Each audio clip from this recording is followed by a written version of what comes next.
the 2016 Print Things Cancer Campaign Give Back. And today we have with us Miss Rika Cargill.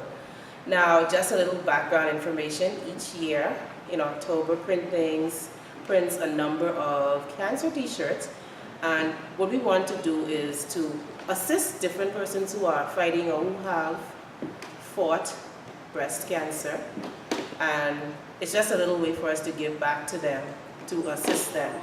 And so today we're going to talk with Rika, get her story, and find out what it was like, what it is like now, and what advice or what does she have to say to somebody who's going through it, or even family members not knowing how to deal with it. So, Rika, if you can tell me, and even before I go on, pardon my manners, Miss Cargill, and of course we have the wonderful Mrs. Gadet, our partners here at J-Line Fitness, who have been with us from the very beginning. This is the major distribution center, so all of the t-shirts come right from here. And J-Line Fitness is also the wellness, the health part, and Jen is also going to enlighten us on that part as well. So, Rika, if you can tell us when you were first diagnosed. I was first diagnosed with stage 3 breast cancer in 2012, August 24th, 2012. Can't forget the date. Wow. That's so recent, okay. And what treatment did you undergo? I did chemotherapy and I had a double mastectomy. Okay. So, how was it during, well, after the diagnosis? Because when I was a little girl growing up and you were told you had cancer, well, we were told you don't say the word. It was just called the big C. And it was like a death sentence. And when somebody said they had cancer, really people started planning a funeral. And so, what was that like? Well, honestly, when I was first diagnosed, it was a bit traumatizing, but I didn't let it take a toll on me. I didn't let it get me depressed. No, I did not think about any funeral, definitely not. What I did is I sat down with my family and friends and I discussed it, and support is a major thing for me. I had a lot of support. So it was not a death sentence for me, but a life-changing experience. So it wasn't as terrifying as I thought it was, but it was a big change. Wow, that's awesome. Now also what is surprising is normally when you think about breast cancer, a lot of persons think about older people. So how was that for friends and family to find out, you know, that okay, you have breast cancer? Well, for my kids, they were not afraid, actually. They were more of, they just handled it with care. That's what made me even stronger, because when I said it to my kids, they were like, "Mommy, you're gonna be okay," you know? So it wasn't as terrifying for my family because we've already been through it before. I lost my mother, my grandmother, and my father to cancer. So for me, the reason why I think that I've developed that strength to fight is because I'm not only fighting for myself, but I'm fighting for others. And breast cancer does not only affect old people, it affects the young at heart. From the age of 3, some are born with it. I have family members that are actually born with it. So the best thing to do in a situation like that is to always get yourself screened, always get yourself checked, because anybody can get it. Okay. So when you found out, it was because you had screening?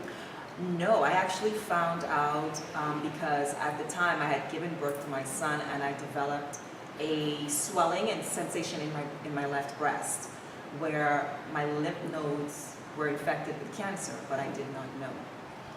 So it was very painful for me, and when I went and they did a biopsy, I found out that I had stage 3 breast cancer. And they also tested me for the BRCA1 gene, which is the breast cancer gene. It's in your blood. It's hereditary, meaning it's hereditary, and I was diagnosed with the BRCA1. Oh, that is pretty amazing that you found that out, during pregnancy. So how was that experience? Because now that's like a double whammy. Yeah. Yes, it was. It was. I actually found out right after I gave birth to my son. but it was very effective because I couldn't breastfeed my son anymore. Mhm. So, you got a baby that wants mama's milk, that doesn't want to take a bottle. So it affected me there because I just wanted to console my baby and say, here's the baba, but I couldn't do that. Instead, I had to hold on strong and, help him to develop in other ways. So, were you undergoing treatment during the time so treatment started immediately after, or? My treatment started, I was diagnosed in August. My treatment started right away, September. I did not waste time. I'm asking because I'm wrapping my head around it. You have a newborn. Well, he was a few months. He was you have a almost baby, one. and now you're undergoing treatment, so that Right. is a lot because a baby is already a big responsibility. There's a lot of attention, a lot of time, and then now you're undergoing this treatment. That is just amazing. You got to start it right away. There's no reason to hesitate. When you've been diagnosed, the best thing to do is to get started right away with your treatments or whatever needs or however you're going to go about fighting the cancer cells. Okay, you just need to focus and not stress yourself out because depression will kill you faster than cancer. And I did not let it get me depressed. I did not let it stress me out. I just kept fighting, just kept going. Keep it rolling. That's just awesome. Like, I am here and just amazed. Just the mere fact you had so many things going on. But definitely God knows. They always say He gets His battles to His strongest because that's a lot, and He knew that you could actually carry on. So, what would you say? Because I know that you're an advocate and you really go out there and you're very supportive of others. So, what message do you have for, somebody who's been newly diagnosed, who are going through, and even family members? Because sometimes a person may have they've been diagnosed, they have some sort of strength, they already made up in their mind, I'm going to fight this. And sometimes it's family members or persons who are really close that really bring the stress and the depression because they start literally speaking death. Mm-hmm. So what would you have to say to persons? Well, I always tell my other sisters and those that have been diagnosed with breast cancer or cancer itself to live. Live. Live your life. Love every moment, enjoy every moment. Press forward, don't look behind and don't remember the fact, don't think about that, hey, I have cancer. I've never claimed cancer. I've never said to anyone, I have cancer. I would say that I was diagnosed with cancer, but I know within myself that I'm not a person that just gives up. And my family, I would tell them, if you're not as strong as I need you to be, or if you're not as strong or stronger than me, stay away. Keep that negativity away. You don't need anything negative around you at that time. You need those people who are going to pick you up and help you to get through this. You have to live. You have to enjoy life in every moment of it. The sick times, the bad times, because there are going to be some rough times. But you have to live your life and love the life you live in order to have the strength you need to fight. Pray. That's my word. Pray. Give it all to God. And that's what I did. I trusted in God. Faith. I had faith, and listen, they said have faith the size of a mustard seed. I think I'm about a watermelon by now, or probably bigger. My bucket is overflowing. And that's the type of faith that you need to have. So medicine, and that good medicine, keep you going. That is just absolutely awesome because I remember when I first saw you, you were just bouncing around. First thing that happened. Yes, and you always like that, just literally just bouncing. Like, boy, she on some candy. Yes. Always, and that's just, just finding out the first time that, oh, well, she's a breast cancer survivor. Like, okay. Yes. So, wow. Yes. Recently, I had a reoccurrence. Mm-hmm. Right away, I got it removed. I got both of my breasts removed. And, a lot of people would say, they would go into the depression stage when you lose your breast. I still feel great. I still feel sexy. I feel wonderful. And that's how I would encourage other women. If something bothers you, if something's making you sick, get rid of it. It makes no sense you hold on to something that's not going to benefit you, okay?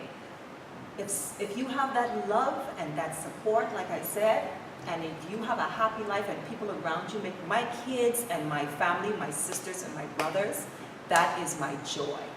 They are the reason that I live. They are the reason that I fight. You have to find a reason to fight. They are the reason that I fight. They are my strength. So me losing an arm, a leg, a breast, 2 breasts means nothing to me than to be here and raise my children. Wow. Wow.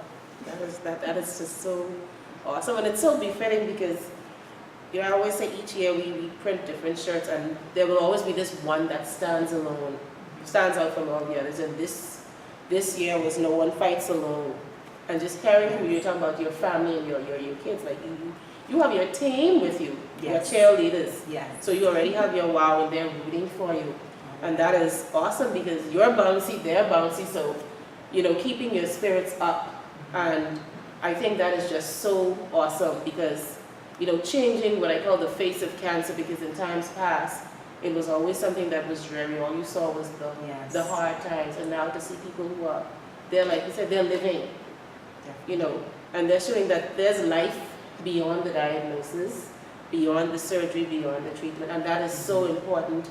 And this is important also because people need the story. Somebody needs to hear this. Somebody needs to see somebody who's gone past it to know, hey, today's a bad day, but that's today. That's the day. Get past today, and then there's tomorrow.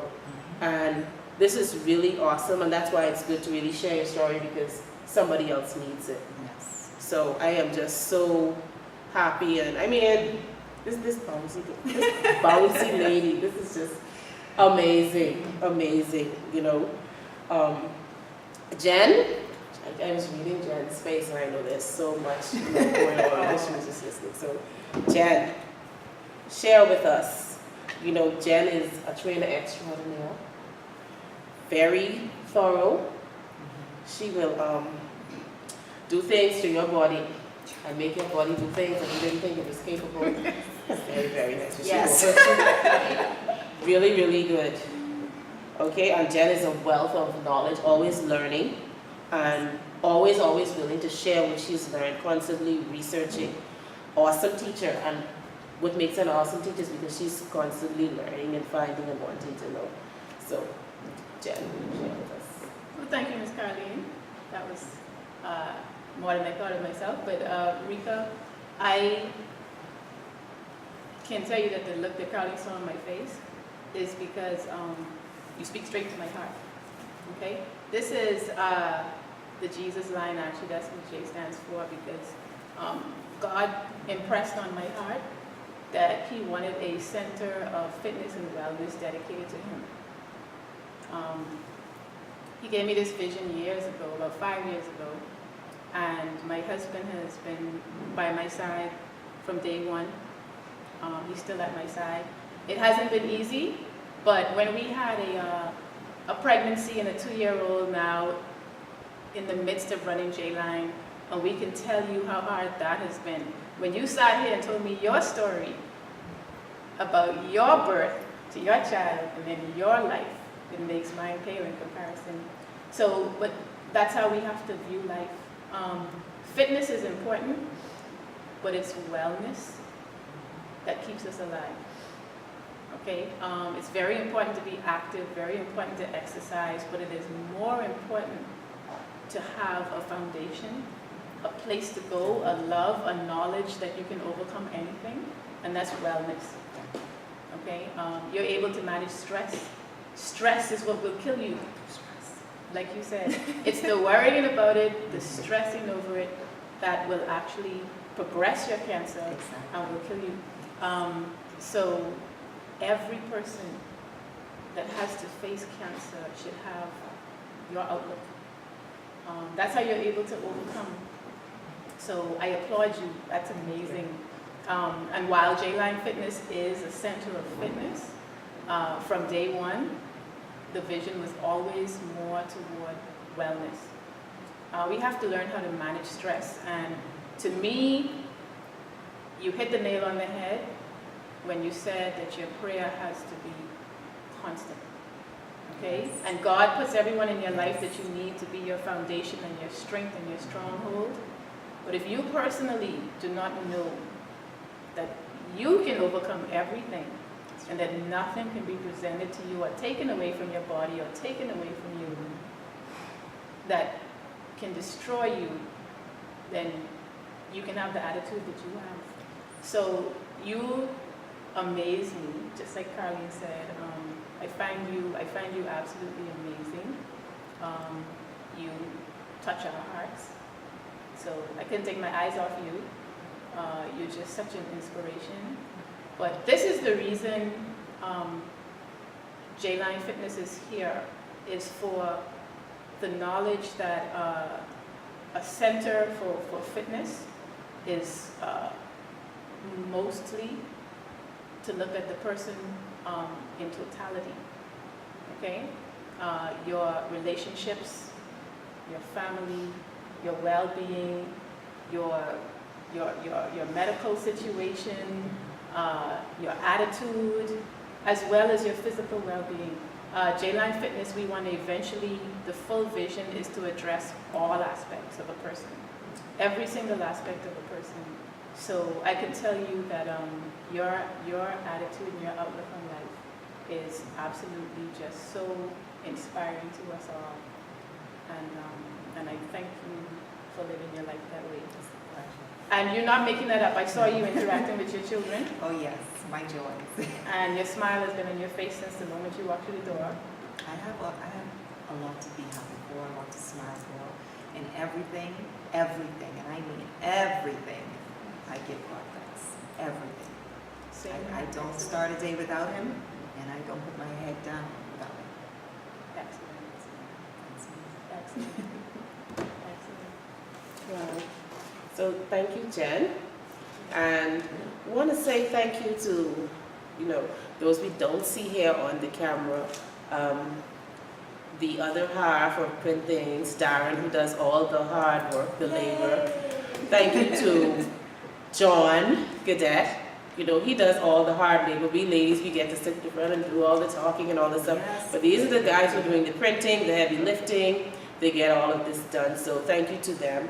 And right now, for the moment that we are here for in October, we want to thank also, most importantly, everybody who purchased a shirt, who purchased a paraphernalia, because Everyone. this is what it's for, because we know that we have organizations, but not everybody gets, are able to be assisted by the organizations. The waiting lists are long. Also, there are also expenses afterwards. Life still continues. There are the bills, and anyone who knows or has family who has had cancer knows afterwards the bills are astronomical and sometimes can leave family in debt for years. And so one of the things that's really close to our heart is trying to assist. If we could, we would make sure that we wipe it out. But every little counts. Every little counts. And so for 2016, we want to say thank you to all of the persons who bought the shirts, who wore the shirts every single Friday, all the dresses, all the bottles, Pins, all yes. the pins, the bags, the bandanas, I'm one all of of those those people. items. So thank you to all of those persons, because you made this possible, because you helped us, and now we can help somebody else. And really that is what it's about. You blessed us, and so now we can bless somebody else. We want to, we're blessed to be a blessing, each one. And we're so happy that, she's our good friend. And this is just awesome.